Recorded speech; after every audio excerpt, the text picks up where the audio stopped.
Tenemos a nuestra experta Josefa Galván, que nos viene a hablar sobre la reforma a la Suprema Corte de Justicia, por qué debe ser la primera y si realmente esta reforma pues va a acabar con los problemas que hay en México para la impartición de justicia. Buenas noches, Josefa. Hola, ¿cómo estás? Fíjate que me da mucho gusto tener estos espacios y estas conversaciones contigo y con nuestra audiencia, porque creo que a muchos ciudadanos nos ha convocado a poner atención, ¿no? Más allá de si somos expertos o no en derecho o en situaciones jurídicas, me parece que a todos nos afecta y por eso es que quise tocar el tema desde un ángulo diferente, tal vez. Claro, siempre hay que recurrir a los datos, a fuentes confiables para enterarnos. Porque hace un rato que estaba dando una sesión de coaching con un empresario de Quintana Roo, estábamos comentando acerca de esto, de la reforma, y dice, no, es que nos va a fregar, que no sé qué, ¿no? Y yo le decía, bueno, dame 3 datos en los que tú te basas para decir que esta reforma te va a afectar. ¿Cómo te va a afectar? Y la verdad es que no tienen información. Entonces yo le decía, mira, lo mejor es que uno, pongamos atención, por ejemplo, qué ocurrió en las cámaras. No da tiempo para poner atención a todo lo que duran las sesiones en las cámaras porque es una locura, pero yo no sé si a ti te pase o a ustedes que están aquí acompañándonos les pase, quienes están, de repente vemos todas estas discusiones, pero a mí me pasa que cuando yo escucho a los del PAN o los del PRI o los del Movimiento Ciudadano, ya de plano le pongo correr, que avance el video, porque, y prefiero entrar después para poderlo recorrer, porque dicen lo mismo, lo mismo, lo mismo. Y lo que me llama la atención es esa doble información que dan. Por un lado, cuando los entrevistan de manera directa, ellos están de acuerdo en la reforma, ¿de acuerdo? Pero ya cuando están ahí en la tribuna, dicen otra cosa completamente distinta, como todos estos escritos que les preparan sus asesores o sus colaboradores, van a decir otras cosas. Entonces, desde ahí me parece que están cometiendo un error muy fuerte en estar mandando como doble discurso. Incluso a la misma gente que les seguía, pues es tan evidente que les ha dejado de apoyar, que les ha dejado de seguir, sobre todo con un tema tan sensible como la justicia, que a todos nos afecta. Y por otro lado, yo me quedé preguntándome, y esto no es como especialista, sino como ciudadana, yo me quedé preguntándome, bueno, ¿cuál es la necesidad o por qué tiene que arrancar con la reforma más compleja? Bueno, uno, porque no la hizo López Obrador cuando llegó, que sí lo tenía planeado, pero no la hizo y para el 21, que ya no tenía la mayoría, ya no fue posible. El segundo intento de reforma fue con Arturo Saldívar. Y a mí me parece que Arturo Saldívar ahí quedó a deber. O sea, creo que debió informar más a la población de lo que estaba pasando. Sí, tuvo entrevistas, hizo los TikToks, empezó a informar. Y justo eso, ¿no? Como ¿Cómo? que justamente eso, como que él sí tenía el alcance como para explicar de manera más sencilla todo esto, porque incluso cuando llegó a TikTok, yo creo que lo pudo haber utilizado a su favor, o bueno, a favor de la reforma, para poder dejar como más en claro o de una manera más coloquial explicar qué era la reforma y por qué era importante. Y esa también la dejó pasar. Exacto, porque además muchos de nosotros no entendemos cómo está acomodado el sistema judicial, porque se habla de fiscalía, se habla de ministerios públicos, se habla de la Suprema Corte, que si los jueces locales, que si los jueces federales, etcétera. Y creo que esa información, como ha sido tan guardada por mucho tiempo y no nos ha generado interés a los ciudadanos, porque es complejo para entenderse, y tampoco, pues como nos ocupa algo o no le ponemos atención cuando nos vemos involucrados en una situación que tenga que ver con leyes o con justicia. De otra manera, no le ponemos atención. Le ponemos atención cuando tiene que ver algo con el SAT, por ejemplo, que tenemos que pagar impuestos o que nos mandan una notificación. Entonces, hay ocasiones que tampoco lo entendemos. Se lo mandamos al contador y que él lo arregle, ¿no? A la persona que nos lleva los trámites. Entonces, creo que hay poco interés por parte de nosotros como población, pero también hay poco interés por explicarlo de una manera sencilla, como por ejemplo, qué cosa es jurisprudencia, se habla mucho cuando están en esos términos. Dice que doctora Monreal se dedicó a sabotear con sus naves dentro del Senado. Bueno, eso también se ha hablado muchísimo de Monreal y la verdad, bueno, ahí está, es un jugador y pues ni modo, pues, o sea, el otro día alguien me decía, es que están todos los priistas, pues ¿de dónde van a venir? Pues era el único partido, ¿no? Era el partido más fuerte. Entonces, el cambio, si seguimos por este camino, el cambio va a tomar entre una generación más o menos, 25 años. Hay que ver lo que pasó con Yugoslavia, hay que ver lo que pasó con los países europeos que siendo muy pequeñitos, les tomó a Dinamarca, por ejemplo, estaba viendo cuánto tiempo le tomó llegar al nivel en el que se encuentra hoy, fueron 34 años aproximadamente. Estamos hablando de 5 millones de habitantes. Aquí estamos hablando de 130 más los que están en el extranjero. Entonces, los mexicanos somos en promedio como unos 180 millones de habitantes. Entonces, no importa si estamos en México o en el exterior. Entonces, fíjense cómo sí es relevante que nosotros tomemos más conciencia de lo que está implicando, porque a todos nos va a impactar y nos debería de importar, ¿no? Por un lado. Por otro lado, la pregunta que yo me hacía, ¿por qué no salir adelante con las otras reformas y dejar para más adelante la de la Suprema Corte? Porque, pues nada más hay que ver los links que te mandé, Tania, de cuál es la necesidad o la razón de cambiar primero la Suprema Corte. Y esto está vinculado con qué? Con los amparos, porque cada cosa que se tiene que hacer, pues con un amparo, van frenando y van frenando. Nada más hay que ver aquí, por ejemplo, esto es de 2019, creo, y vean, por ejemplo, cuántos amparos ya llevaba el gobierno de López Obrador. 5,745. Yo creo que no, de repente los juntan y todo y vamos a contestarlos en paquete porque no hay de otra. O como lo que hizo Xochitl Gálvez, a cuántos ciudadanos convocó para que fueran a presentar una queja al INE, que no sé, sean 4,000, 5,000 y demás, que hasta hicieron un machote, pero eso va a implicar que se haga un trabajo, que se demoren las cosas, etcétera. Este es uno. Se presentó amparo con la reforma eléctrica, se presentó amparo ¿cuántos amparos se presentaron con el Tren Maya? Por ejemplo, que es otro de los links que te mandé. Amparos, o sea, es amparos, amparos, amparos. ¿Qué tuvo que hacer López Obrador? Bueno, como lo que haría cualquier director responsable de una organización. ¿Cómo le voy a hacer para combatir todo esto? Todo lo que pretende frenar los proyectos que tenemos en una organización o en una institución de gobierno, pues tienen que buscar otras estrategias, ¿no? Para poder avanzar. Si no, no se hubiera avanzado nada. Para algunos que dicen que es retroceso, pues todo depende de quién lo diga y cómo le haya ido, pero a la mayoría de la gente en México le fue muy bien. Ya vimos las estadísticas de las finanzas públicas, de cómo les fue a los ricos, se hicieron más ricos, cómo se presentó un modelo económico distinto que casi invirtió la pirámide y eso generó una economía interna saludable, etcétera. Entonces tenemos muchas cosas que nos muestran la necesidad de primero quitar el bloqueo permanente que hace la Suprema Corte a cualquier iniciativa que el gobierno mande. El hecho de que López Obrador, por ejemplo, ahorita mucho estaba escuchando a Leo Zuckerman o así distintos que están comentando acerca de por qué López Obrador ya deja esto, ya se va, ya quítenlo. ¿Por qué? Porque él sabe que si no se resuelve esto, Claudia va a enfrentar una gran cantidad de amparos, ¿no? Entonces, desde ahí se tiene que mover. Otra pregunta que nos hacemos, ¿esto va a cambiar? ¿Va a mover la justicia? Pues no necesariamente. ¿Por qué? El asunto es que no se va a mover tan rápido porque todo es progresivo, todo va poco a poco, pero tiene que quitarse lo que pues, en inglés se usa mucho, que dicen hay que quitar el stopper.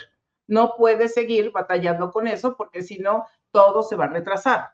Y aunque se retrase, miren, la oposición lamentablemente no tiene con qué combatir, con qué batallar, ¿no? No tiene con qué enfrentar pues lo que pasó en las elecciones. Entonces, y todavía se siguen peleando ellos, se están debilitando internamente por sí mismos, ya ni siquiera es por López Obrador, todo claro, de todo culpan a López Obrador, pero también por sí mismos se están debilitando.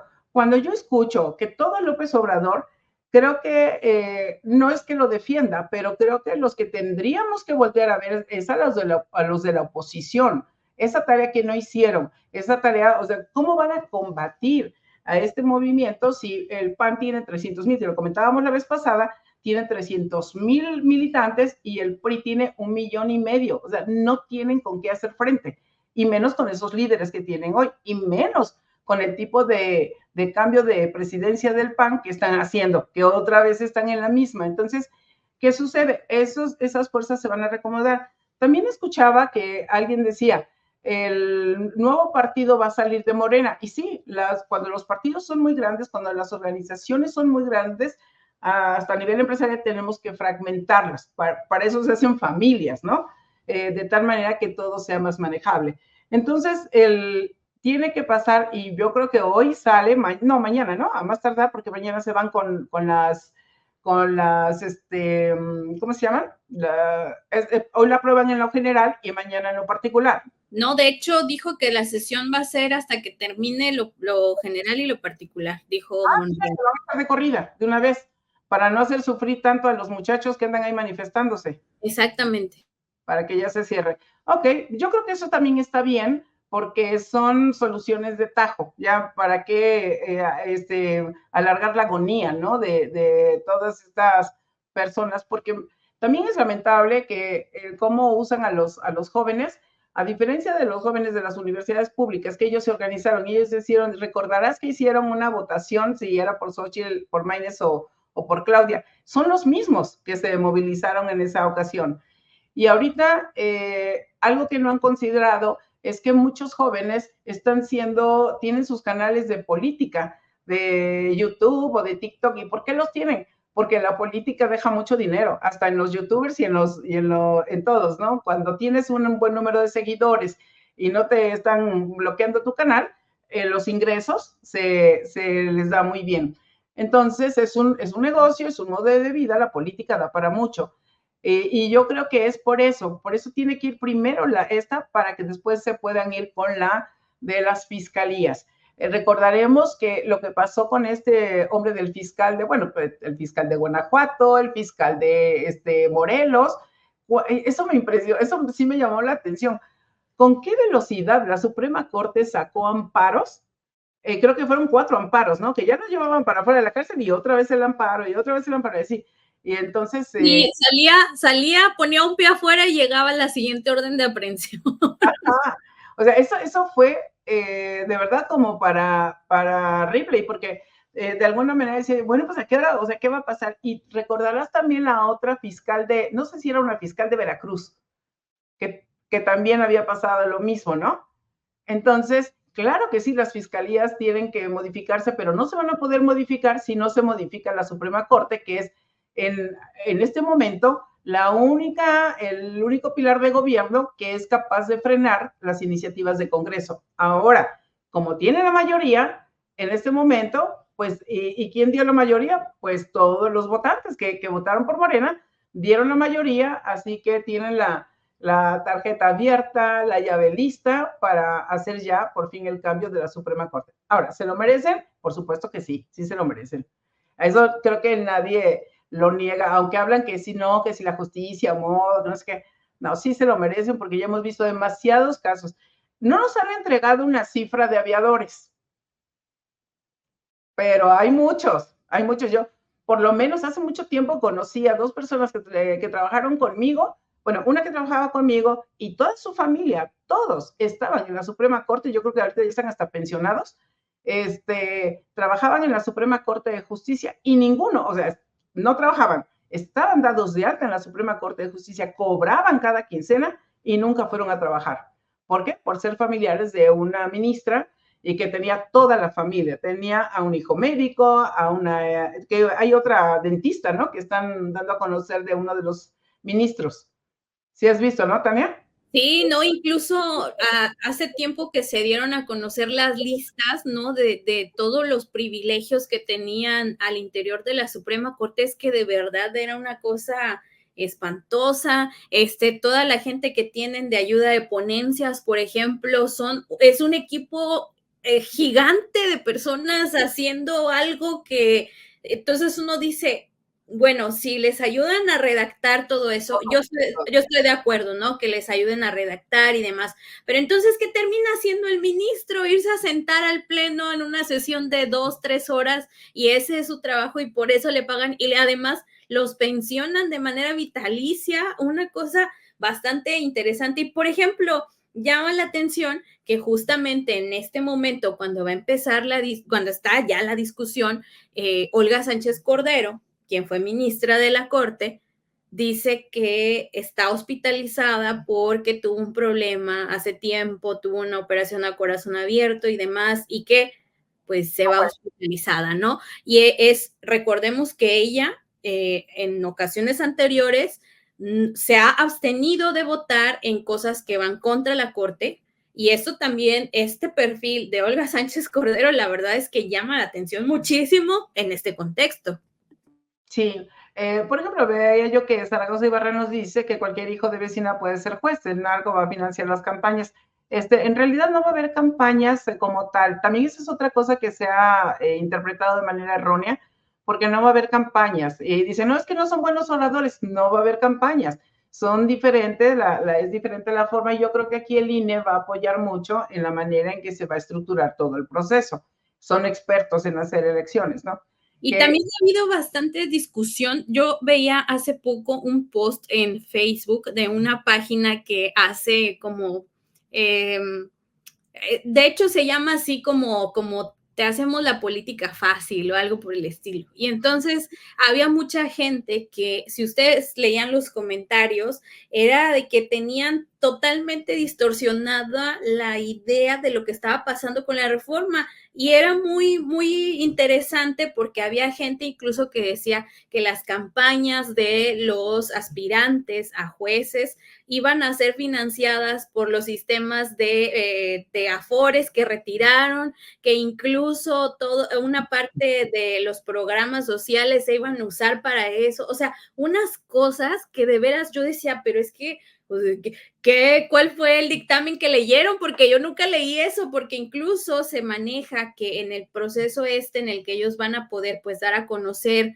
su propuesta y demás, ellos no pueden utilizar recursos públicos y eso es algo muy importante porque ellos dicen no va a haber recursos públicos, no pueden utilizar financiamiento proveniente de empresas privadas ni de partidos políticos. Algo sumamente importante y que también es destacado que se conozca acerca de todo este planteamiento. Sí, yo creo que hay que ponerle mucha atención. Es un documento muy largo, yo ya lo descargué y digo, no soy jurista, no dice, pero me interesa saber y me reúno con amigos para preguntarles, porque, para que me expliquen, ¿no? Para que me expliquen cosas. Pero vamos, a nivel de cómo nosotros podemos ir quitándonos los bloqueos a nivel mental o a nivel personal y demás, dicen, no, pues tienes que hacer todo eso. Y hay mucha información en redes sociales, pero no toda la información es confiable, de qué es lo que tienes que hacer con tus emociones o con tu vida, etcétera. No todas son y a veces se cometen errores muy graves. Pero en las noticias con respecto a la política, pues lo que buscan es causar miedo y eso no es nuevo. Ayer, como estoy escribiendo un libro que se llama La confianza en peligro de extinción, que ya pronto lo terminaré, ya lo presentaremos. En este libro muestro, por ejemplo, porque son los pilares sociales, cómo hemos dejado de creer en la familia, hemos dejado de creer en la escuela, ya la escuela no nos garantiza el éxito en la vida, o por ejemplo, dejamos de creer en nuestros gobiernos, dejamos de creer en la salud pública, porque las violencias en la salud pública también están tremendas. Yo voy a dar una conferencia el viernes para jóvenes de prepa y de universidad en Tabasco. Voy a hablar acerca de las violencias. Y fíjense, por ejemplo, la violencia intrafamiliar es mayor que la violencia del crimen organizado, mayor en números. Esto nos tiene que poner una alerta, es decir, ¿qué estamos haciendo nosotros? ¿Quién de ustedes va a permitir que vaya la Guardia Nacional y que te equilibre en tu casa, ¿no? Hay que hacer un trabajo como sociedad y como sociedad también nos convoca a poner atención en qué se está hablando, no confiar en la primera versión que nos dan, no creerle a todos, te puede caer bien a alguien, pero no creértela de todo. Creo que como ahorita que también están sacando lo de que ya se pierde la propiedad privada en la Ciudad de México. Yo vivo en la Ciudad de México y pues no es cierto, eso no es verdad. Yo ya me puse a leer se acaba de publicar por Martí Batres y no tiene nada que ver con lo que están diciendo. Entonces, nos genera miedo, nos genera un temor y entonces empezamos a reunirnos y vamos propagando nosotros mismos las noticias falsas y eso es muy peligroso a nivel social.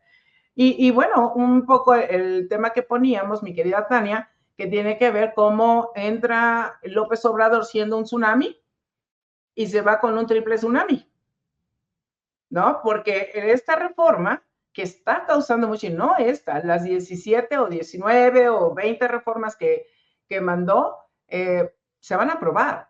Está la de pensiones, está la de los pueblos originarios, hay muchas cosas que se tenían que poner en orden y que no le dio tiempo de hacerlo antes porque tuvo el plan A, el plan B, el plan C, ¿no? Entonces, como hay demasiados amparos y yo creo que van a terminar revisando también la ley de amparo, porque el amparo se usa con una facilidad como, digo, quien tiene dinero para pagar, hay quienes te cobran hasta 1,5 millones por el amparo, dependiendo de lo que se trate. Los amparos más caros son los penales, porque eso implica prevención, ¿cómo se llama? Privación de la libertad, ¿no? No vamos lejos, nada más en el Torito.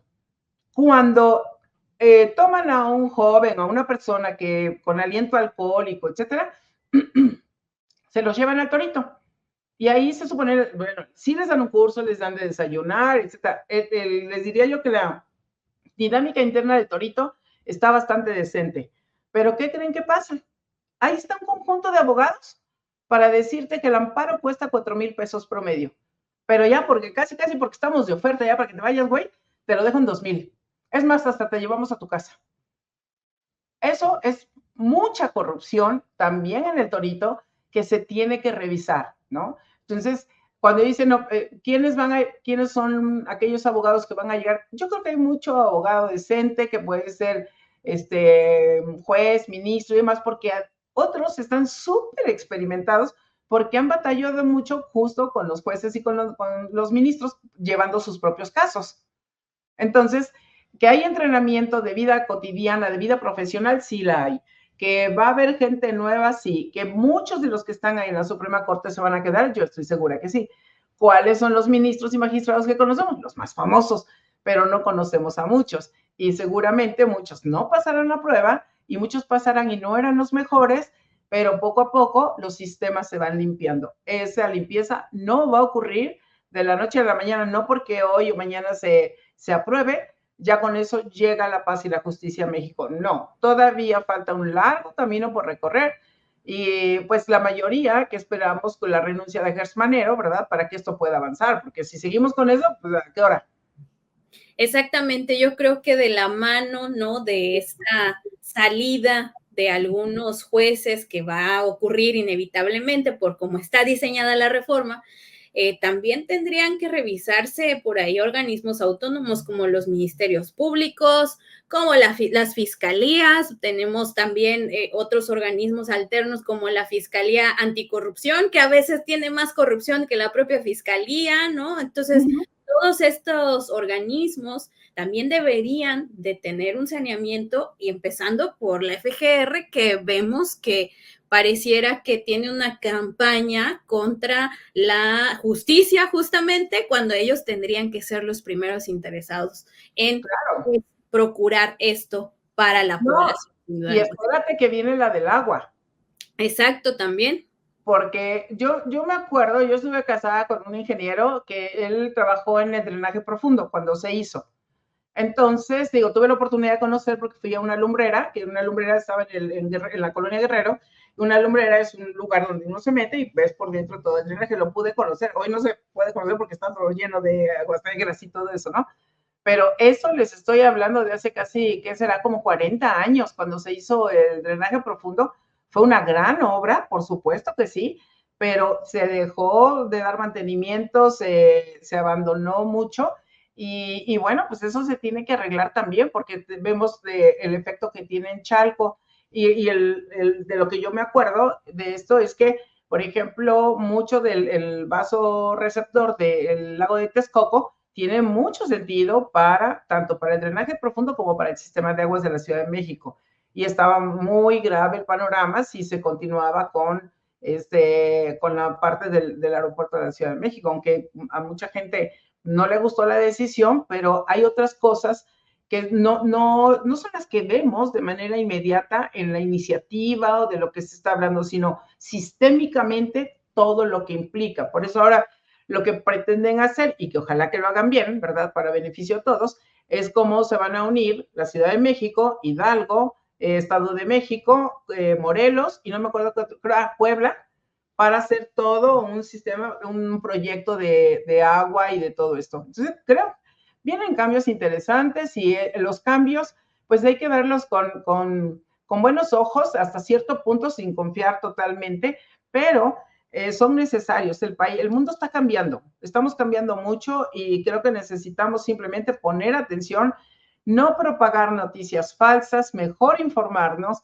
porque esto no beneficia a nadie. O sea, las noticias falsas lo único que nos provocan es angustia. Y ya de por sí tenemos temas que, si quieres, la próxima vez vamos a hablar acerca de los datos con respecto a la ansiedad, el estrés de los jóvenes y de los adolescentes y jóvenes, qué está pasando con ellos.